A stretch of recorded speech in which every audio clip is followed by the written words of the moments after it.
fíjense esta pared vegetal que está acá. De acá para arriba, por alguna razón, seguramente porque alcanzó a quedar una capita más gruesa de suelo, el bosque nativo ha ido naciendo. Si ven que ya tenemos muchos arbolitos nativos de hoja pequeña, casi todos creciendo en este sector.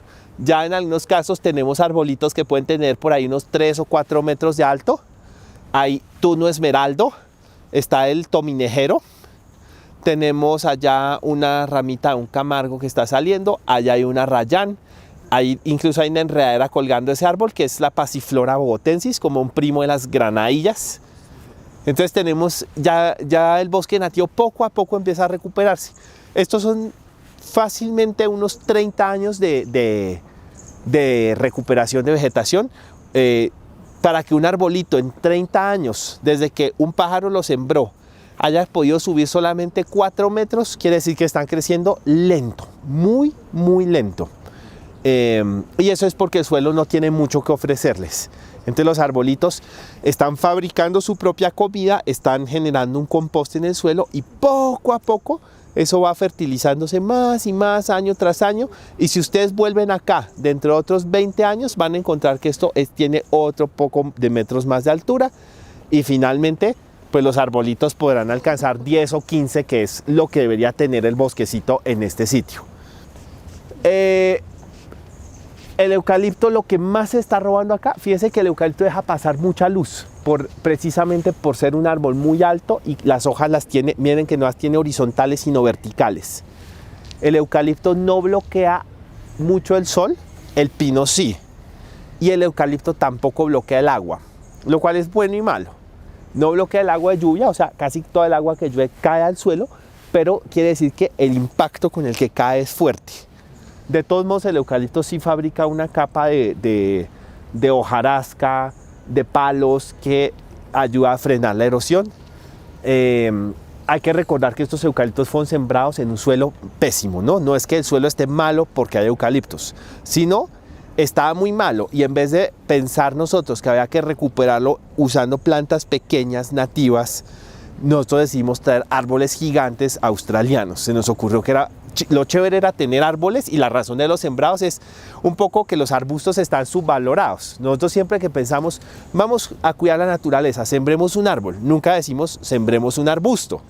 Y resulta que el sitio donde estamos de pronto daría mejor para sembrar un arbusto. Si uno tiene un suelo tipo cantera y quiere sembrar especies nativas, uno debería decir, cuidemos el mundo, sembremos un arbusto. Porque los arbustos, por ser económicos, necesitar poquito y por tener adaptaciones especiales en las hojas, pueden crecer en sitios que están muy degradados. Estos cerros se hubieran podido recuperar también súper bien, yo creo que más rápido de lo que se los han recuperado. Si nosotros hace 50 años hubiéramos conocido esto y los hubiéramos llenado de ciros, de ayuelos, de angelitos, de arrayanes, de coronos y herraques. Todos son bajitos, son más bien arbustivos. Claro, no los hubiéramos convertido en los cerros maderables, no teníamos estos palos grandes, pero la ventaja es que los cerros hubieran empezado con mucha luz. Y cuando una planta es bajita tiene otra ventaja. Una planta bajita toma poca agua. Un arbustico de estos ahorrador de agua puede que ni siquiera tenga la necesidad de tomarse ni 1 litro de agua al día. En cambio, un eucalipto, cuando es un eucalipto grandote, fácilmente se puede tomar 100 o 200 litros de agua al día.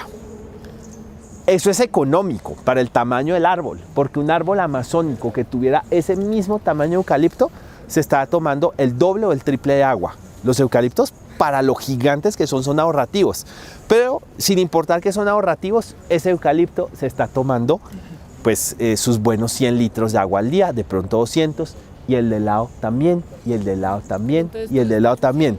Si no hubieran habido eucalipto, habría más agua en el suelo. Y como hay más agua, que es una de las limitantes fuertes acá, el resto de vegetación podía crecer mucho más rápido. Uno nota, cuando uno quita 10 eucaliptos, uno inmediatamente nota que la vegetación empieza a nacer. Un poco es porque entra más luz, pero la gran mayoría es porque hay más agua. Acá el suelo no tiene la capacidad de guardar agua, porque nosotros le eliminamos por el uso pasado la capa vegetal. Quiere decir que el agua que llovió, ahorita hay agua porque llovió, pero esa va a desaparecer muy pronto. Y los eucaliptos se roban la mayoría de esa agua. Entonces el impacto que tienen es, sobre todo, que restringen la cantidad de agua que hay. Lo que ahora está naciendo debajo de los eucaliptos, fíjense que no es cierto que bajo los eucaliptos no nazca vegetación. Estos eucaliptos grandes deben tener por ahí unos 40 años, 50 años. Cuando los sembraron acá no había nada de vegetación nativa. Había piedra, cantera. Los sembraron y como nadie volvió acá a traer vacas y no volvió a quemarse este pedazo, fíjense que el bosque nativo sí está naciendo debajo. Tú me enseñaste a no odiar los eucaliptos. Sí, yo me acuerdo. A entender Y que están forman llenos parte de de la colibríes. historia de la montaña. Claro. ¿Por qué no nos amplías un poquito de eso? Bueno, pues es que los eucaliptos tienen muy mala fama, pero el eucalipto es un árbol del día, o sea, es un árbol de roca. Si ustedes lo ven, es impresionante. Yo un día quiero estudiar más cómo hace un árbol con tan poca comida para crecer tan rápido y tan gigante. Eso de tener unos metabolismos especiales y yo creo que no es casualidad que tengan ese aceite, el eucaliptol, que debe ser una de las defensas para no perder el agua, pues para ser más eficientes en no recalentarse. Sí, debe tener muchos trucos. Pues el eucalipto, cuando yo era pequeño, todo el mundo decía que el eucalipto era malísimo, que el eucalipto era... Y todavía hoy mucha gente dice que es... Hasta que un día yo fui a una finca de una amiga que pues le encanta todo el tema de las reservas de la sociedad civil. Tiene una finca hermosísima en San Francisco, en la parte alta uno entra por Subachoque y cuando llega a la finca tiene unos robledales increíbles, unos robles de 200, 300 años así gigantescos y ha estado muy comprometida en generar con los vecinos corredores de bosque para que la fauna se pueda desplazar de unas fincas a otras, pues de seguir teniendo la ganadería, pero digamos de tenerla de una manera más sostenible, donde no sea ir avanzando hasta el último metro cuadrado, sino más bien donde ya tenemos un potrero, mejorémoslo, y donde queda un bosque bueno, conservémoslo, y donde el potrero sea malo y uno nota que está muy encharcado o muy erosionado y no se está dando bien, cedamos ese pedazo al bosque. Cuando la familia ya adquirió la finca, tenían por ahí el 80% de la finca eran potreros y el 20% bosques. Y con el manejo que le han dado en los últimos 30 años, hoy en día el bosque pasó de ocupar el 20% de la finca a ocupar más o menos la mitad de la finca. Y los potreros se redujeron. Se redujeron por ahí del 80% al 50% de la finca. Pero son más fértiles los potreros que hay hoy. Se han preocupado en mantenerlos muy bien, mejorarlos, pero cederle el resto al bosque un montón de área. Y dentro de todos esos manejos tenían eucaliptos. Y yo, eucaliptos. Me acuerdo. Sí, el odio. Y Claudia me dijo, si nosotros no tuviéramos esos eucaliptos acá, esta finca necesita madera siempre para todo. Para la construcción, que para la cerca, para eso. Nosotros estaríamos talando los robles de 200 años. Y apenas me dijo eso, yo como, pucha, o sea, la madera se necesita. Una veces piensa que no, y no es lo mismo talar un roble de 200 años que un eucalipto de 30. Y sí, ella está pudiendo mantener, no sé, esas 100 hectáreas de corredores y de potreros y de todo, pues la finca las está logrando mantener teniendo, no sé, 3 hectáreas de eucaliptos, pues bienvenidos los eucaliptos. Bueno, entonces viendo ese bosque y habiendo tenido mi vivero y habiendo visto cómo nacen los eucaliptos, me di cuenta, el eucalipto no puede nacer en la sombra. La semilla del eucalipto germina en el borde del eucaliptal o donde hay unas rocas muy grandes y está entrando un montón de sol. Por eso avanza.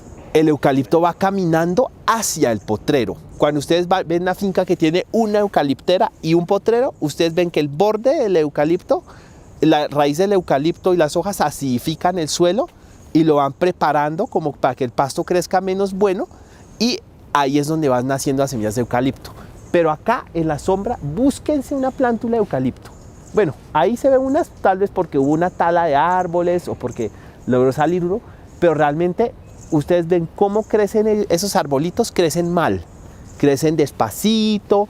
Pongan ese mismo eucalipto a pleno sol, sale de una. Eso significa que el eucalipto es un pionero. Significa que para que esos eucaliptos hubieran nacido y se hubieran vuelto así de gordos en la quebrada, eso los tuvieron que haber sembrado hace muchos años. En donde en la mitad de un bosque no. Eso fue sembrado en un terreno que estaba bastante abierto. Pero en ese sitio en particular el suelo era bueno, no se dañó tanto como acá.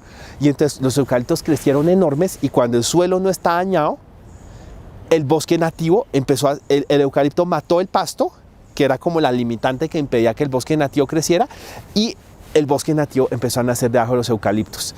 Y allá el bosque nativo es por ahí el doble de alto que este matorral que uno ve acá. Hay árboles de gaque, hay árboles de arrayán más grandes, hay coronos más grandes, hay un arbolito que lo llaman el uné. Y entonces yo de pronto me di cuenta, este era un terreno pelado que sembraron eucaliptos y se llenó de bosque nativo. No es que el eucalipto estuviera invadiendo el bosque nativo estaba invadiendo el eucaliptal. Y eso está pasando en todos los cerros. Cuando el suelo quedó reducido a roca y sembraron los eucaliptos demasiado juntos, ahí sí no pasa nada.